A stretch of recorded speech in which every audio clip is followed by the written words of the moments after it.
വെറുതെ വെള്ളത്തിൽ കഴുകിയാലൊന്നും ഈ അണുക്കൾ പോകില്ല.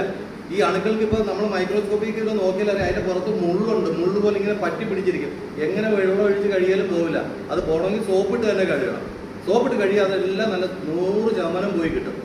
അപ്പോൾ നമ്മൾ ടോയ്ലറ്റിൽ തന്നെ ഒരു സോപ്പ് പെട്ടി അടിച്ചു വെക്കണം. ഇന്നില്ലാത്തവരൊക്കെ പോയി കഴിഞ്ഞ് കഴിഞ്ഞാൽ അടിയന്തരമായിട്ട് ചെയ്യേണ്ട, വീട്ടിലെ ടോയ്ലറ്റിൽ ഒരു സോപ്പ് പെട്ടി അടിച്ചു വെച്ച് അതിനകത്ത് ഒരു പകുതി സോപ്പ് ഇട്ട് വെക്കാം. അവിടെ നിന്ന് കഴിയുന്നവർ എല്ലാവർക്കും അറിയാം കൈ എഴുതുന്ന സ്റ്റെപ്പുകൾ. അതുപോലെ തന്നെ അങ്ങനെ തന്നെ ആ സ്റ്റെപ്പുകൾ അവിടെ ഇരുന്ന് പെട്ടെന്നൊന്ന് ഈ അറ്റമൊക്കെ ഇങ്ങനെ കഴുകി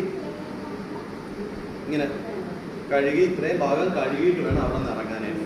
അത് കുട്ടികൾ തൊട്ട് ശീലിക്കില്ല എന്ന് വെച്ച് കഴിഞ്ഞാൽ വെറും ഈ ഒരു കൈ എഴുതുന്നതിന് നമുക്ക് എത്ര രൂപ ചിലവ് വരും? പിന്നെ തിളപ്പിച്ചാറ്റിയ വെള്ളം മാത്രം കുടിക്കാൻ പറയാ. ചിലവർ പച്ചവെള്ളമേ കുടിക്കുള്ളൂ. അത് ആര് പറഞ്ഞിട്ട് പച്ചവെള്ളം കുടിക്കുന്നത്? പച്ചവെള്ളം കുടിക്കുന്നത് മൃഗങ്ങൾക്കാണ്. മാടിനും ഒക്കെ പച്ചവെള്ളം കൊടുക്കുക. മനുഷ്യന് ബുദ്ധിയുള്ളതുകൊണ്ട് തിളപ്പിച്ച വെള്ളമേ കുടിക്കാൻ പാടുള്ളൂ. തിളപ്പിച്ച വെള്ളം തണുപ്പിച്ച്